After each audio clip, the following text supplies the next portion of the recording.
Bismillahirrahmanirrahim. Assalamualaikum warahmatullahi wabarakatuh. Selamat datang di channel video saya. Masih bersama dengan saya Mas Purwo. Nah, pada kesempatan kali ini kita akan membahas tentang apakah gagal bayar pinjol ilegal bisa dipenjara. Mungkin ada banyak dari teman-teman yang melakukan pinjaman online ilegal. Jadi kalau gagal bayar pinjol ilegal itu tidak akan masuk penjara ya. Hanya saja ancaman debt collector dari pinjol ilegal jauh lebih ganas dan segala macam cara. Kalau sudah begitu, kita harus melaporkan pinjol ilegal tersebut ke pihak yang berwenang ya teman-teman. Nah, lapor ke status waspada investasi OJK. Langkah pertama yang harus kita lakukan apabila kita gagal bayar di pinjol yang ilegal, sebagaimana dilansir dalam Instagram resmi OJK, bagi masyarakat yang mengetahui pasti keberadaan pinjol ilegal bisa melaporkan melalui cara-cara sebagai berikut. Yang pertama adalah lapor ke Satgas Waspada Investasi OJK. Sejak tahun 2018 hingga September 2022, Satgas Waspada Investasi telah memblokir sebanyak 4.265 penyedia pinjol ilegal. Bahkan selama 8 bulan pertama 2022 saja ada 71 entitas baru yang diblokir oleh lembaga keuangan atau OJK ya teman-teman. Bagi masyarakat yang hendak melaporkan masalah pinjol ilegal ini ke OJK, dapat mengirimkan pesan melalui email resmi OJK tentunya ya teman-teman di waspadainvestasi@ojk.go.id atau nanti bisa saya tuliskan di deskripsi video ya teman-teman, atau datang langsung ke kantor OJK. Nah, kemudian yang kedua, lapor ke kepolisian. Nah, selain melaporkan ke OJK melalui Satgas Waspada Investasi, masyarakat yang menemui keberadaan pinjol ilegal juga melaporkan ke pihak kepolisian.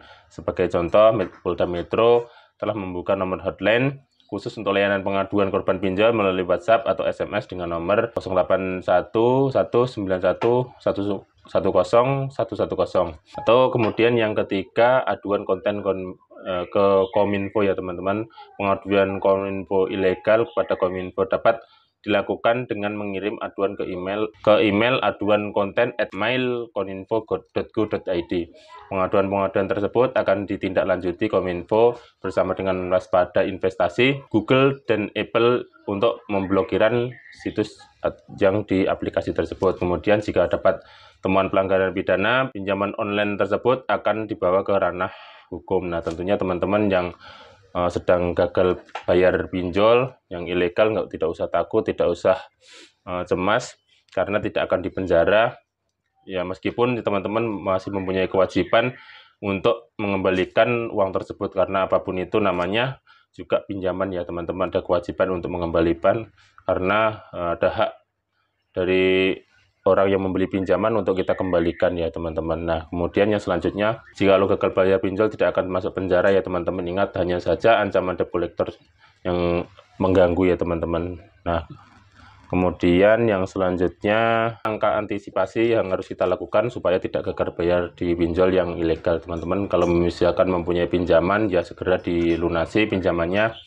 Dan jangan menunda-nunda jangka pembayarannya, jangan menunda-nunda angsurannya. Tentunya itu akan mengurangi resiko kita juga untuk gagal bayar pinjol, yaitu pinjol ilegal maupun pinjol yang legal ya teman-teman. Tentunya semua pinjaman mempunyai resiko masing-masing. Tentunya teman-teman juga sudah paham waktu mengajukan pinjaman itu, persyaratan dan tata caranya juga sudah paham, konsekuensinya juga sudah paham, apa yang harus teman-teman tanggung apabila terjadi gagal bayar pinjaman online tersebut ya teman-teman. Nah, kemudian apabila kita terlanjur terjerat pinjol ilegal, maka lakukan 5 hal berikut ini. Yang pertama adalah segera lunasi utang Anda.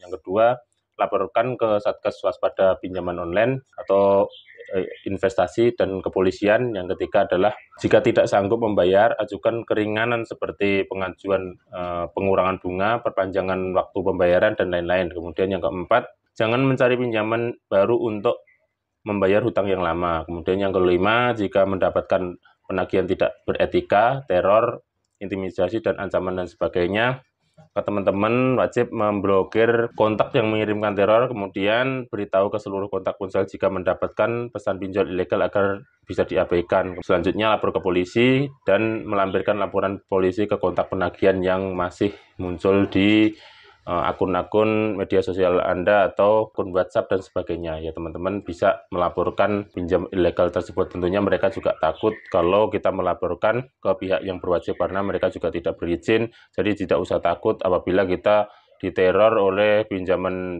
ilegal tersebut ya, debt collector ilegal. Mereka juga tentunya mempunyai debt collector yang di lapangan dan sebagainya, tapi jangan takut karena teman-teman biarpun melakukan gagal bayar tentunya teman-teman tidak akan dipenjara. Jadi tidak usah takut untuk gagal bayar ya teman-teman, asal ada itikat baik untuk menyelesaikan hutang-hutang biarpun itu sampai kapan juga nantinya teman-teman tidak akan terkena sanksi pidana ya teman-teman. Nah demikian video dari saya mengenai gagal bayar pinjol apakah dipenjara atau tidak. Tentunya teman-teman banyak yang tanya kemarin gagal bayar pinjol apakah dipenjara atau tidaknya. Jawabannya sudah pasti ya. Hutang yang legal pun tidak bisa dipenjara, apalagi yang pinjol yang ilegal tersebut ya teman-teman, tidak usah takut. Demikian video dari saya, mudah-mudahan ini bermanfaat bagi teman-teman. Silahkan subscribe serta like serta aktifkan tombol loncengnya, mudah-mudahan video ini bermanfaat. Kurang lebihnya saya mohon maaf, saya akhiri billahi taufik wal hidayah. Wassalamualaikum warahmatullahi wabarakatuh.